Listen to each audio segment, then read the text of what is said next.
Hello and welcome back to Mass Effect. When we last left off, we had just acquired the Normandy for ourselves, so now it's time to have a good old chat with everyone we've ever met, including Mr. Jeff Moreau. Commander, something you need? How's the Normandy performing? Is she everything they said she'd be? She's the best ship in the fleet, if you've got a pilot who knows how to handle her. Balance isn't what you'd expect. Takes a while to get used to that oversized drive core we got stuffed in the back, and her power can sneak up on you if you're not careful. The Normandy's probably too much ship for your average Alliance pilot, Commander. Lucky for you, I'm anything but average. I like to know my crew. Mind if I ask you a few questions? I can see where this is going. You did a background check on me, didn't you? Well, I'll tell you the same thing I told the captain. You want me as your pilot. I'm not good.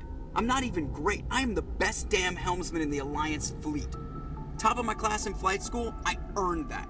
All those commendations in my file, I earned every single one. Those weren't given to me as charity for my disease.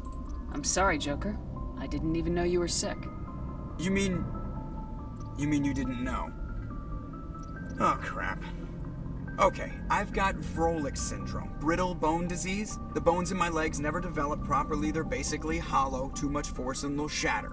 Even with crutches and my leg braces, it's hard to get around. One wrong step and crack! It's very dramatic, but I've learned to manage my condition, Commander. Put the Normandy in my hands and I'll make her dance for you. Just don't ask me to get up and dance unless, you like the sound of snapping shin bones. I need to know more about this Vrolik syndrome if I'm putting my ship in your hands. Yeah, of course you do. It's an extremely rare condition. Nobody knows exactly what causes it. Genetic, maybe. It's treatable, but there's no cure. They classify my case as moderate to severe. I was born with over a dozen fractures, hip, thighs, ankles. My bones were already breaking in the womb. 100 years ago, I wouldn't have survived past my first year. Lucky for me, modern medical science has turned me into a productive member of society. You're not gonna break a bone trying to fly the ship, are you? I don't fly with my feet, Commander, so I'm fine as long as I'm in this chair.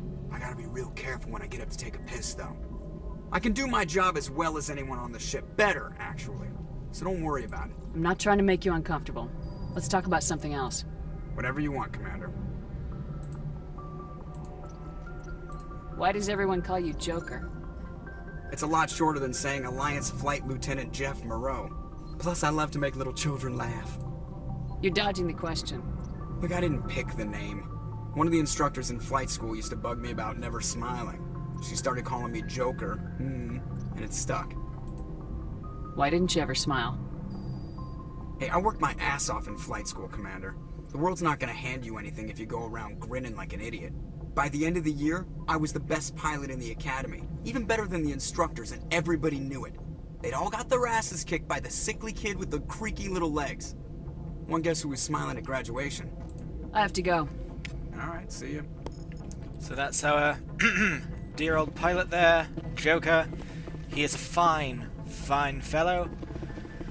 His brittle bone disease doesn't really come up much in this game, other than that bit of info there, but it becomes far more important in the sequel. So, Presley! If anyone has to take over for Captain Anderson, I'm glad it's you. I'm not sure about having non-humans on our ship, though. We're all on the same team here, Presley. With all due respect, ma'am, that's what they said about Nihilus. Look how that turned out. He got shot by someone else. That's hardly his fault. I'm in charge here, Presley. I decide if we have non-humans on this vessel. Yes, ma'am. Understood, ma'am. Speak freely, Presley. I want to know if you have a problem with non-humans. It's not that, Commander. Humanity has always handled its own problems. Saren attacked one of our colonies. We should be the ones to stop him. We don't need their help. Some people think asking for help is a sign of weakness. That's just being stupid and stubborn. No matter how strong you are, allies can make you stronger. I guess so. Maybe I'm just stuck in the old ways of thinking. But don't worry, Commander. This won't be a problem. Ah yes, stuck in the old ways of thinking. Every bigot's favourite excuse. So, Presley, more about you. How did you end up assigned to the Normandy? I signed up with the Alliance as a navigator right out of school, following in my grandfather's footsteps, I guess. My first posting was on the Agincourt. We were one of the first reinforcements to arrive at Elysium after the Blitz hit. And those raiders were no match for an Alliance frigate. Of course, the only reason the colony was still standing was because of you, Commander. I can't believe you held out as long as you did. How'd you end up on the Normandy? I got my officer's commission after Elysium. Must have made an impression on the right people. Captain asked for me when he was picking his crew. Carry on, Presley. Yes, ma'am.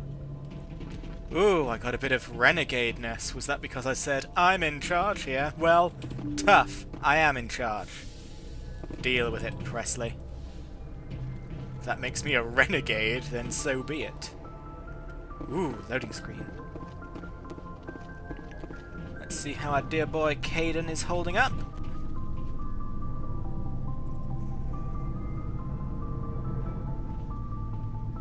Anything you need, Commander? Just trying to get a sense of where the crew's at. Thoughts? I've wasted enough of your time for now, Commander. We'll have time for personal debriefings later. We'll talk another time, Lieutenant. Yeah, those of you who remember that voice as Karth from Knights of the Old Republic may be surprised at how difficult it is to get him to open up in this game. So let's go check in with ye old Chakwas. Yes, Commander? Is there something you need? Nothing new. I should go.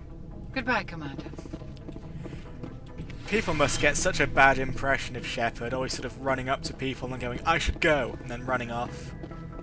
It's literally what we spend about 20% of this game doing. Well, hi there, how are you? I should go. Oh, okay. I'm so lonely. Sorry. Come on, loading screen. You can do it, you can do it, you can do it, you can do it. There you go. I knew you could do it. Ah, Rexy, Fexy, Schmexy, how you doing? Nice ship you've got, Shepard. What can I do for you? What's your story, Rex? There's no story. Go ask the Quarian if you want stories. You Krogans live for centuries. Don't tell me you haven't had a few interesting adventures. Well, there was this one time the Turians almost wiped out our entire race. That was fun. I heard about that. You know, they almost did the same to us. It's not the same. It seems pretty much the same to me. So your people were infected with a genetic mutation? An infection that makes only a few in 1,000 children survive birth? And I suppose it's destroying your entire species? I suppose it isn't all the same. I don't expect you to understand. But don't compare humanity's fate with the Krogan. Sorry, Rex. I wasn't trying to get you upset. Your ignorance doesn't upset me, Shepard. As for the Krogan, I gave up on them long ago. The genophage infected us, but it's not what's killing us. So yeah, for those of you who don't know, by her admittedly ignorant, they almost did the same to us comment, the first Contact War that I think happened 26 years ago in our Earth years, basically that was when humans first met alien life. It happened to be the Taurians, and the Taurians opened fire on them because the humans were trying to activate a dormant mass relay, which is illegal by Citadel laws, so the Taurians just reacted violently straight away. That became sort of a small war that lasted a few weeks before the Council put a stop to it and opened up diplomatic relations with the humans.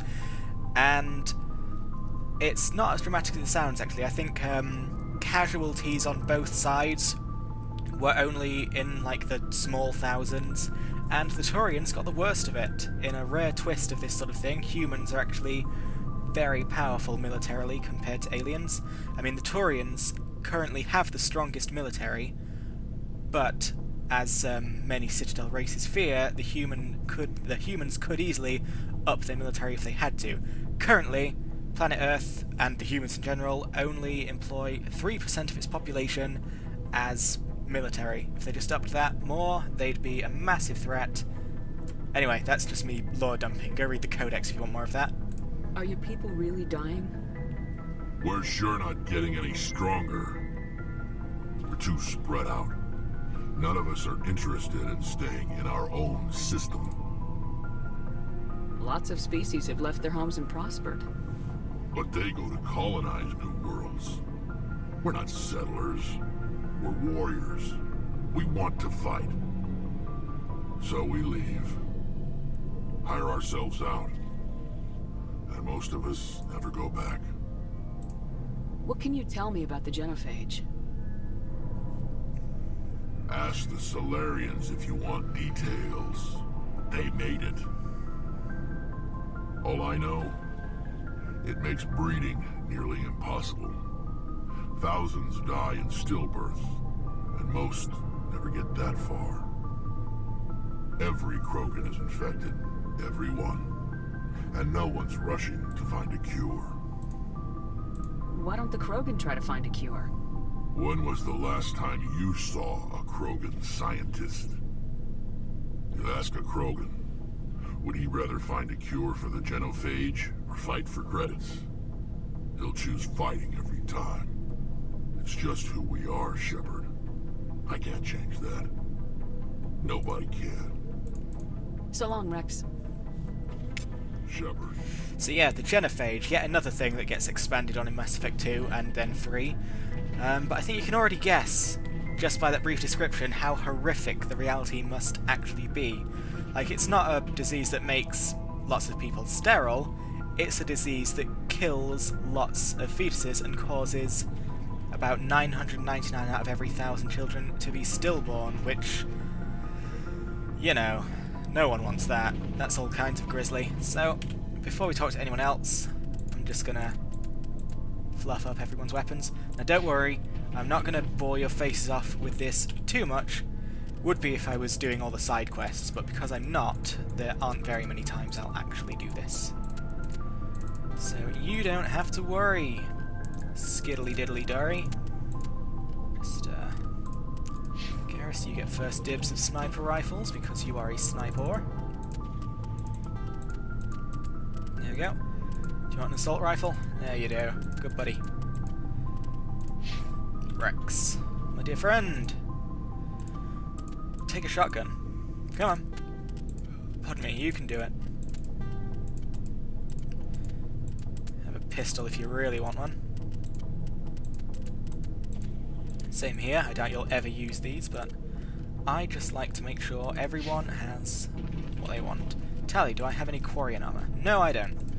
So, you also use shotguns, so take one, there you go.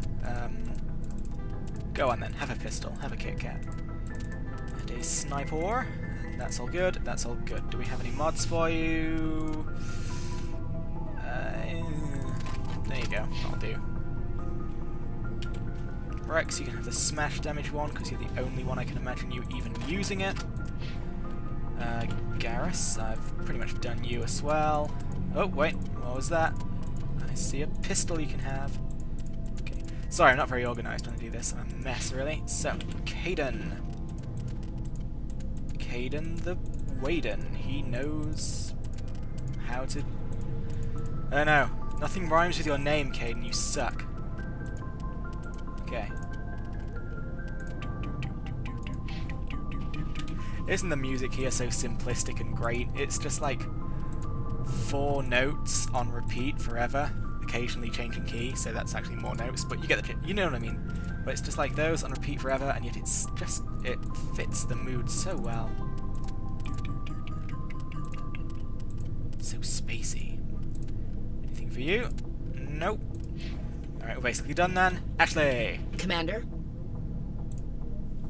Do you have a few minutes to talk? One-on-one?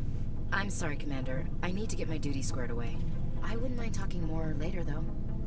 Dismissed, Chief. You suck. Let's see if Garrus has anything to say to us. Hey, Gary! Thanks for bringing me on board, Commander. I knew working with the Spectre would be better than life at C-Sec. Have you worked with the Spectre before? Well, no, but I know what they're like. Spectres make their own rules. You're free to handle things your way. At C-Sec, you're buried by rules. The damn bureaucrats are always on your back. For the most part, the rules are there for a reason. Maybe. But sometimes it feels like the rules are only there to stop me from doing my work. If I'm trying to take down a suspect, it shouldn't matter how I do it, as long as I do it.